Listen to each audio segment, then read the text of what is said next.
Salve! Perkenalkan, kami dari kelompok 11 akan menampilkan video singkat kami mengenai Gereja Katolik Santo Hieronymus Tanjung Hulu, Pontianak. Kami beranggotakan 4 orang. Saya Octavia Anica. Dan saya Penitri Losari. Saya Hilaria Rima. Saya Avila Eva. Nah, di sini kami akan menampilkan video kami untuk memenuhi tugas sejarah Gereja Indonesia.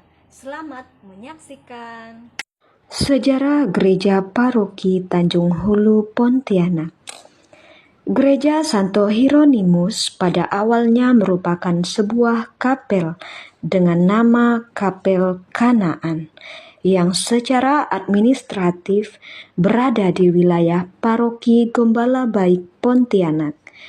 Lokasinya di Jalan Tekam, Komplek Perumnas 3, di mana waktu itu mampu mengakomodir sekitar 100 umat Katolik yang tinggal di sekitar wilayah Kecamatan Pontianak Timur.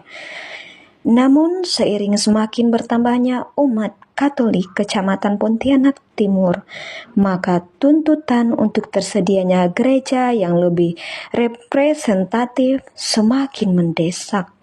Melalui perjuangan-perjuangan beberapa tokoh umat dan berbagai pihak, akhirnya dapat mencapai keinginan tersebut.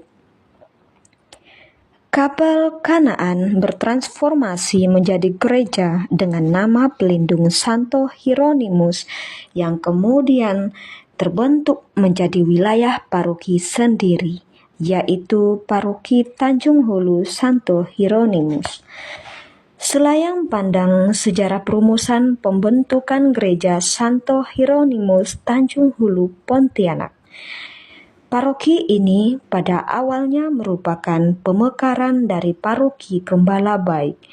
Pada saat itu disebut Wilayah 7, Wilayah Kanaan.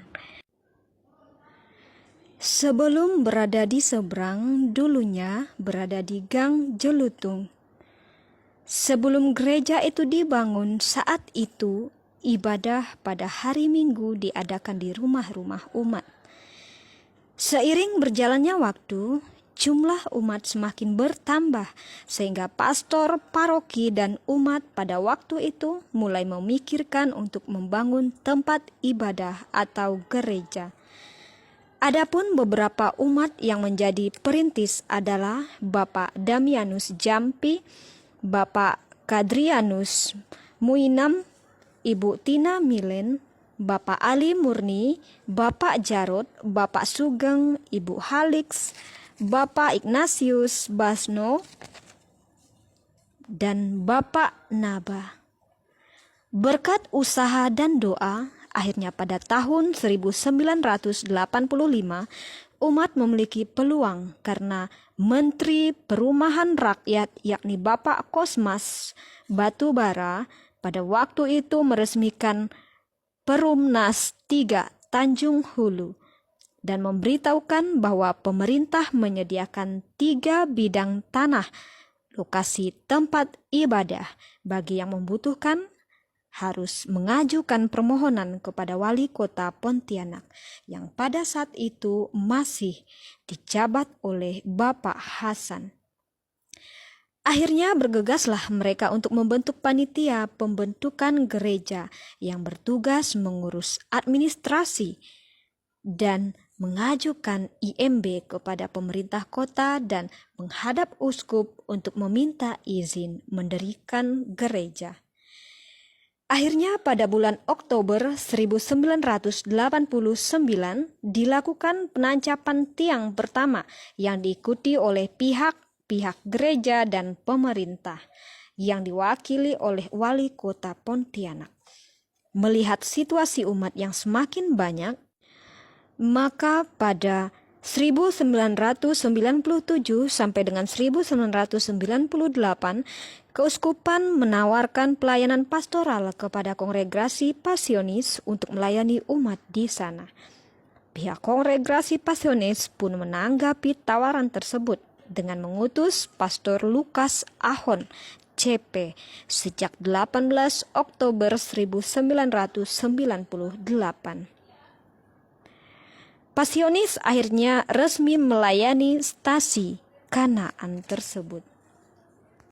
Setelah melewati proses yang lama, akhirnya pada 1 Januari 2002, Uskup berkenan meresmikan stasi Kanaan menjadi paroki dengan nama Paroki Santo Hieronymus.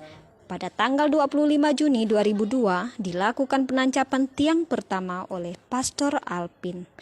Berkat kerjasama yang baik antar umat, akhirnya pada tanggal 25 Desember 2003, Bapak Uskup Agung Pontianak MGR Hieronymus Bumbun dalam perayaan Misa Kudus berkenan memperingati gereja paroki baru dengan nama Gereja Paroki Santo Hieronymus Tanjung Hulu. Pada bulan Juni 2008 diadakan peletakan batu pertama oleh MGR Hieronymus Bumbun sebagai tanda dimulainya pembangunan pastoran dan hingga kini telah berdiri seperti yang kita ketahui. Adapun pastor-pastor yang pernah bertugas di Paroki Santo Hieronymus Tanjung Hulu adalah Pastor Lukas Ahon, Pastor Nikodemus, Pastor Benyamin, Pastor Paulus Yasmin, dan Pastor Gregorius Sabinus, dan hingga saat ini dikepalai oleh Pastor Gregorius Jalat. Demikian sejarah Gereja Paroki Santo Hieronymus Tanjung Hulu, Pontianak. Mengenal sosok Santo Hieronymus sebagai santo pelindung gereja. Santo Hieronymus adalah penjaga besar gereja ini lahir di Strido, sebuah daerah di perbatasan Pannonia dan Dalmatia pada abad keempat. Di tahun 378 atau 379, ia ditahbiskan sebagai seorang imam oleh Uskup Paulonius di Antioquia.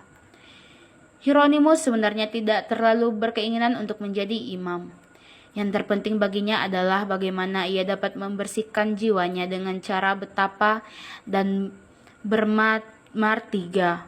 Oleh karena itu, ia meminta agar tetap diperbolehkan melanjutkan pola hidup estetiknya yang keras setelah ditasbihkan. Segera setelah itu, Hieronymus berangkat ke Konstantinopel untuk melanjutkan studinya dalam bidang kitab suci di bawah bimbingan Santo Gregorius Nazianzen.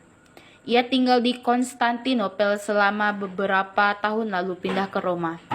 Keberadaannya kembali ke Roma mula-mula karena diundang untuk menghadiri sinode tahun 382 yang digelar dengan tujuan mengakhiri skema di Antioquia.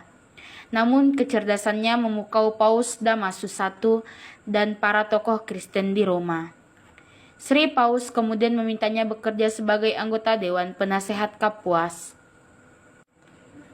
Pada bulan Agustus tahun 385, Hieronymus kembali ke Antioquia bersama saudaranya Paulalianus. Para sahabatnya termasuk beberapa orang bangsawan Roma yang telah memutuskan untuk mengikutinya, meninggalkan kehidupan duniawi dan menghabiskan masa hidup mereka di Tanah Suci. Pada musim dingin tahun 385, Hieronymus menyertai perjalanan dan bertindak selaku penasehat spiritual mereka. Bersama Uskup Paulanius dari Antioquia yang menggabungkan diri, kemudian para petapa dan berziarah mengunjungi Yerusalem, Bethlehem, dan tempat-tempat suci di Galilea, lalu berangkat ke Mesir dan kemudian menjadi markas sementara dari para petapa Kristen ini. Menjelang akhir musim panas pada tahun 388, Hieronymus dan para sahabatnya kembali ke Palestina dan menetap hingga akhir hayatnya di sebuah gua pertapaan di sebelah gua tempat Yesus dilahirkan di Bethlehem. Hieronymus meninggal dunia di dekat kota Bethlehem pada tanggal 30 September tahun 420. Jenazahnya mula-mula dimakamkan di Bethlehem dan konon kemudian dipindahkan ke gereja Santa Maria Maggiore di Roma. Tantangan dan perubahan yang dialami oleh gereja di Indonesia dapat meliputi beberapa